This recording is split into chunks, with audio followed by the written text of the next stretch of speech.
So what we have to do is learn how to take this ego of ours, this part of us that believes that who we are is what we have and what we do and what other people think of us. But remember, if you grow up believing that you are what you do, then when you don't, you aren't.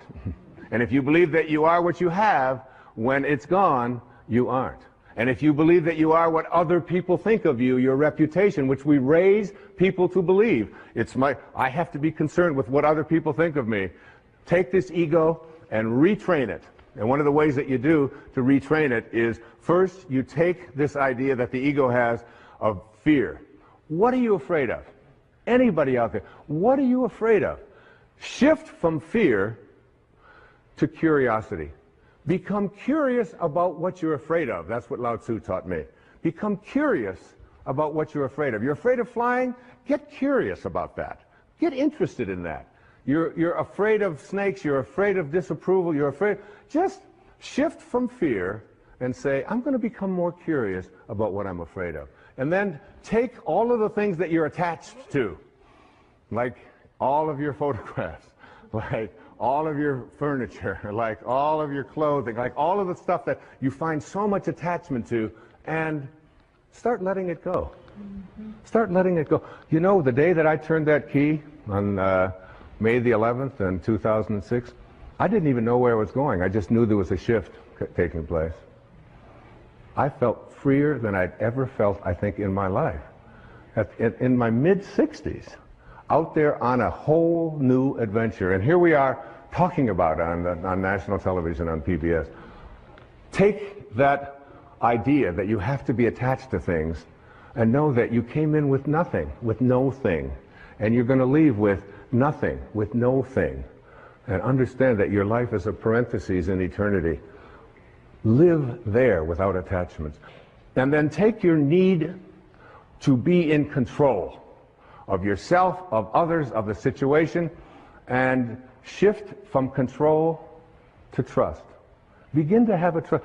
Lao Tzu is profound about this. In each one of the 81 verses, it comes up about 60 times as you look at letting go and letting God, allowing yourself to trust in your nature, allowing yourself to no longer believe that everything has to be controlled by me, and that other people no longer have to be in control of me as well. Begin to trust. Just like you did for the first 9 months. You trusted. Your nose showed up. Your height showed up. Your eyes showed up. Whatever. It all showed up. It's all perfect. It's all divine. So why not wander through your life and have this wonderful, peaceful knowing that it's all fine? And finally, shift from your sense of entitlement. Nobody can treat me that way. I'm entitled to have this. Well, I paid for that. I let go. I mean, that in 1 year, I let go of all of my entitlements. I don't feel I'm entitled to anything. I'm just here. Shift from entitlements to radical humility. Lao Tzu speaks about it so often. Stay humble. Stay low. The greatest leaders are the ones who do the least. The ones who stay back and just model and allow. And at the end of the day, in one of the verses of the Tao, it says, the people will say, we did it ourselves. We did it ourselves. In verse 49 of the Tao Te Ching, here's an exact quote. The sage is kind to the kind and kind to the unkind, because the nature of his being is kindness. And also, be wise and help all beings impartially, abandoning none. You know what I do? Just before I did this program, I have to admit I was nervous. I was humbled by it. Like, who are you, Wayne Dyer? Who are you to read the Tao and believe that you can interpret it on television and interpret it in a book and spend a year and say, like, I got real humble with that. And you know what I say? Tao, which is just another word for God, or Source, or Krishna, or Allah, or whatever you want to call it, guide me. Guide me now. I have that awareness before I come out. If you knew, it says in the Course in Miracles, if you knew who walked beside you at all times, on this path that you have chosen, you could never experience fear or doubt again. I remember Mother Teresa saying to a dear friend of mine who was asking what could he do? What could he do to do something for her? He was, his name was Pat McMahon. He was on KTR radio in Phoenix. And finally Mother Teresa said to him, "You can do something for me." She said, "Tomorrow morning, get up at 4 a.m. and go out onto the streets of Phoenix and find someone who's living there who believes that he's alone and convince him that he's not." That's what you can do. That's how saints talk. That's how Lao Tzu spoke. Okay, let's go on to the next thought. The change. So you're changing from not trusting in your nature to trusting in your nature. You change your thought from "I need more" to what I call living contentment. What is this thing about more? It's the mantra of the ego, isn't it? I have to have more. I have to collect more stuff. I have to have more friends. I have to have more money. It's more, more, more, more, more. When where you came from nowhere. You don't need anything. It's a continuous bombardment that we are all exposed to in this whole world of believing that we have to have more. It's one of the reasons why I love public television so much. You don't see ads on PBS. You don't have to be constantly exposed to the idea that you have to have more and you have to get more, and if you don't have this, then you're not complete, and so on. So we get bombarded with this idea of attracting more. And Lao Tzu says, live contentment. Live in a state of being contented. Here's verse 81, the last verse of the Tao Te Ching.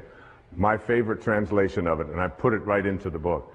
Sages do not accumulate anything, but give everything to others. Having more, the more they give. It's a great lesson. My son Sands, who's, we're very, very close. We just spent a couple of months together over in Maui, just being together, just being. It was a divine time. And he came home with, it was last summer, he came home with 4 T-shirts that he loved. And I said, well, honey, I said, which one do you like the best? He said, well, that one over there, that blue one, it's got the writing, and it's got the drawing, and it's got a surfer, and it's got, I said, that's great. I said, I'd like to have that one. He said, no, Dad, that's my favorite. That's the one I like the best. I said, I know. I said, that's the one. Would you mind if I had that one? He said, I would mind a lot if you had that one. He said, maybe you can have one. I'm not so crazy about this one over here. I said, so you're going to give me something you don't like? I said, that's the one. I love that because we have the same taste. Could I have that one? He said, Dad, you're crazy. He said, you can't have my favorite T-shirt. I said, well, I want you to think about that. I want you to think about detaching and letting go and not needing to have more. And he's heard me talk about this stuff his entire life. So finally, he just, I went in and I tried it on and I said, this thing looks so great.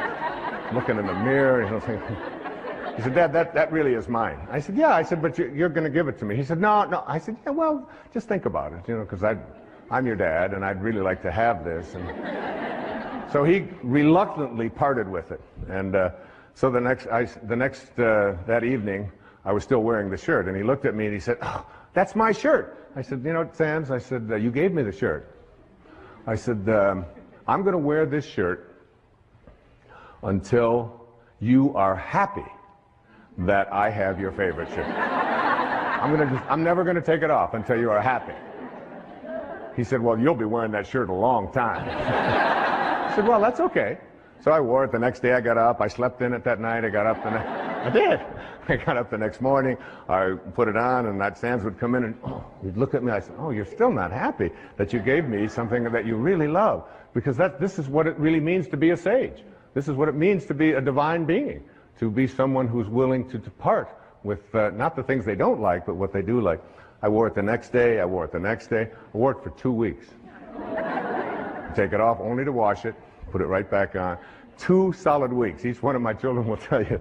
Finally, one day he said, Dad, I'm so happy. I am so thrilled that you have that T-shirt. I said, oh, that's great. I can finally take this thing off. I'm going to just give it away. But it's like, what a great lesson in that. The idea that you take, there's a rule. It's called the 80-20 rule.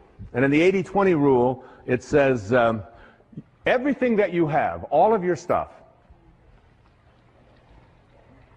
20% of it is what you use. All of your clothes in your closet, 20%. You just keep using the same 20% over and over. 80% of the clothing that you have in your closet, for so many people, is something that you never use, you don't wear. You look at it, you store it, you think, well, there might come a day, oh, I can't part with that, even though you've been carting it around. Every time you move it and you put it. Take the 80% that you don't use, says Lao Tzu, and give it away. Give it away.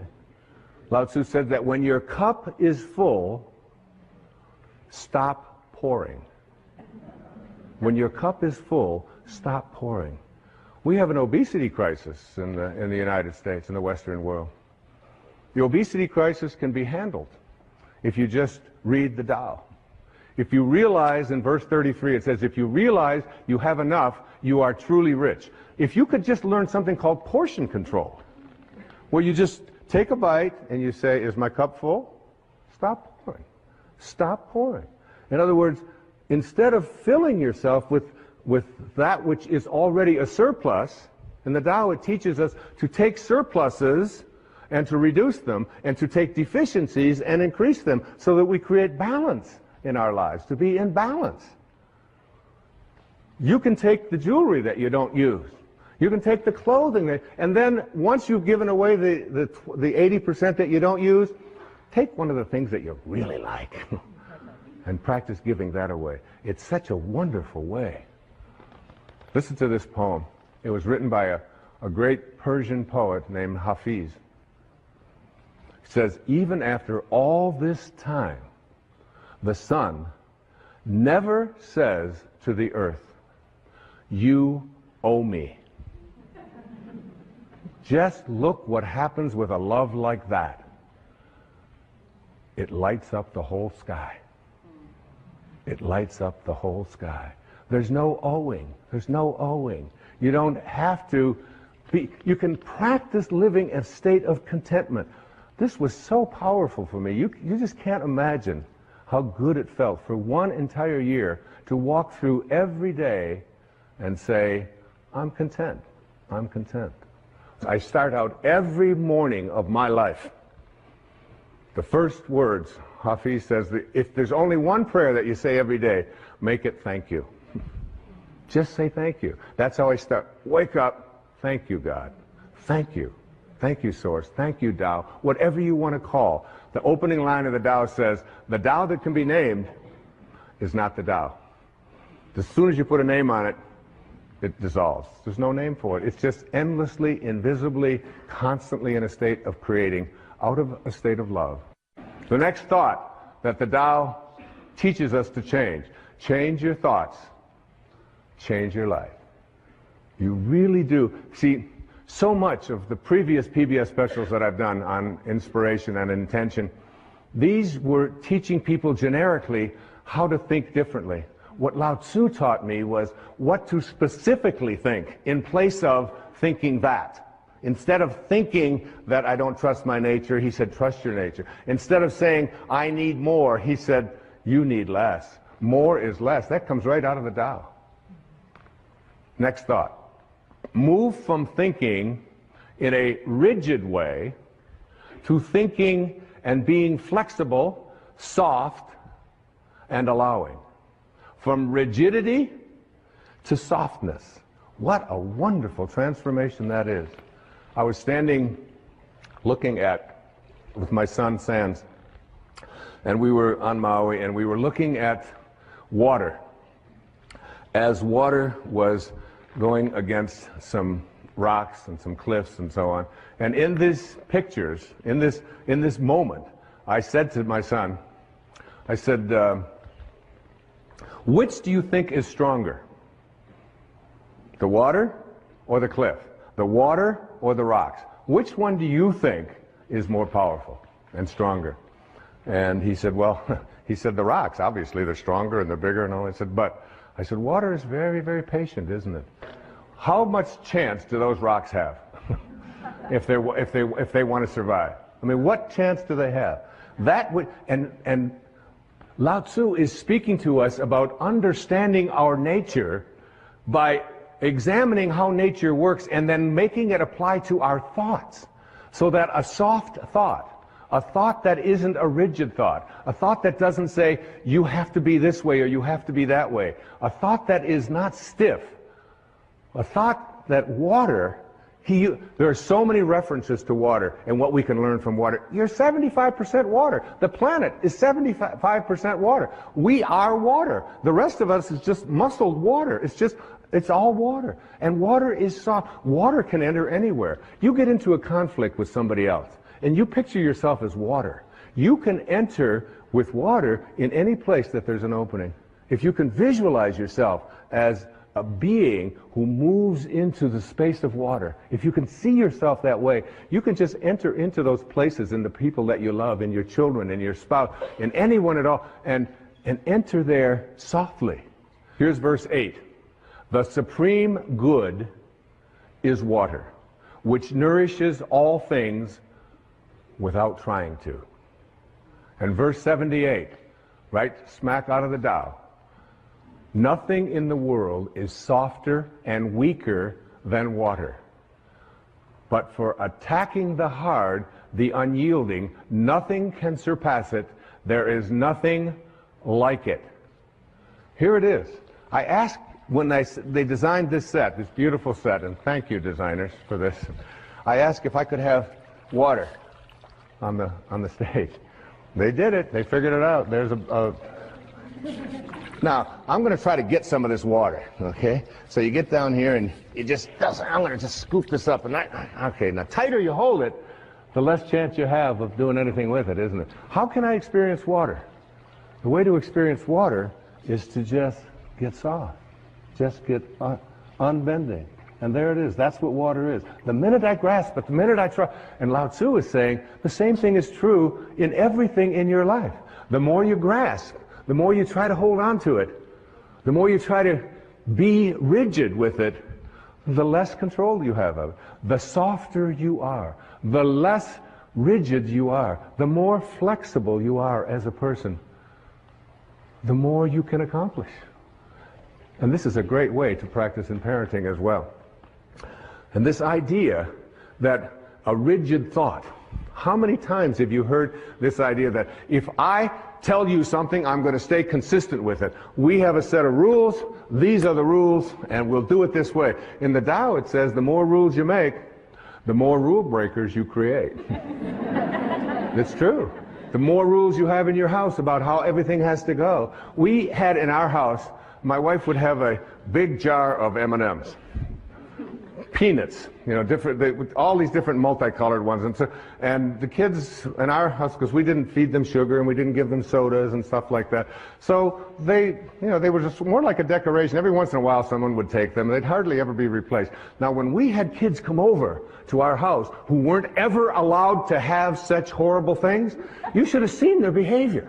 You know, they would scoop them up, they'd be putting them in their pockets, and they'd get their purses, and they'd open it up, and, you know, the whole thing would be empty. I'd say, well, what are you doing? He said, well, you mean you could just have these whenever you want them? I said, well, we don't really have any rules about that. It's just, it's not something that we encourage or discourage. It's just there. It's like Emerson had a wonderful line. He said, a foolish consistency is the hobgoblin of little minds. A foolish consistency, a rigid consistency. So that there are many people who will say, if I say it on Monday, you can be absolutely certain that on Wednesday, I'm going to believe the same thing, regardless of what might happen on Tuesday. Now, Tuesday might have something real that you might want to be changing your mind. You might want to say, you know, I thought that this time, but now I've seen this, and now we can shift. And you can see how this can become and so much about the Tao is on leadership. Leadership in the family, leadership in the community, leadership geopolitically. Less rigidity, more openness, more willingness to listen and say, I changed my mind. Because a foolish consistency is the hobgoblin of little minds. And what I believed on Wednesday has changed because of what happened on Tuesday. Now, another important thing to say to your children, to your friends, to your lover, to your spouses, to whomever, to the people you work with, words that we're so terrified to say, but which give us a sense of living with the Tao. I don't know. I don't know. I'll look it up. Say it. I don't know. Doesn't hurt. Say it again. I don't know.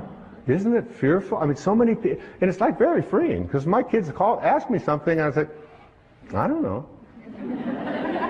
They say, Dad, you know everything. You know everything. I say, well, I don't know that, and I'll look it up, or we'll try to find an answer to that, but I don't quite know. I know that even, you know, I spent 20 years running, and I ran every day for 20 years. For 22 years, without missing a day. 8 miles. Never missed a day. That's rigid. All right? Some call that obsessive. But you brush your teeth every day, I used to say, and you don't call that obsessive. And you go to the bathroom every day, and you don't say, well, he's obsessively doing that again today. You don't do that. But anyway, what I learned is that even in the world of exercise, there are certain things that are built in to make us rigid, to make us stiff, to make us hard. And we lift, and we run, and we kick, and this is what we call working out. There's another kind of working out that is ancient. It goes back to the time of Lao Tzu and before, which is called yoga. And yoga means union. It means union with your source. And when you do yoga, you can stay in the same place. You can do the equivalent of 8 miles. When I used to run 8 miles, I had to run 4 miles that way, turn around, 4 miles back. And I'd be sweating. Now I can do yoga, and I can just stand in one place. And in 90 minutes, by being supple, by making myself stretch, by not being hard and rigid, I can get that out there, I can get that leg up, I can do these kinds of things. And 90 minutes later, it's like I'm totally sweating, and I feel so different. I used to, when I would go out at night to eat or something, after running so many miles, running marathons and doing those things, I'd go to get up and it would be, okay, it's going to take a little while, right? Because everything was so, that doesn't happen anymore, because I've given up hard. I've given up being rigid and substituted it for being supple, for being flexible, for living a life in which I don't have to always be so fierce. Listen to this verse of the Tao Te Ching. It's one of my all-time favorites, verse number 76. A man is born gentle and weak. At his death, he becomes hard and stiff. All things, including the grass and the trees, are soft and pliable in life, dry and brittle in death. Stiffness is thus a companion in death. Flexibility is a companion in life. And it's not just for how you exercise, it's how you think. How you think.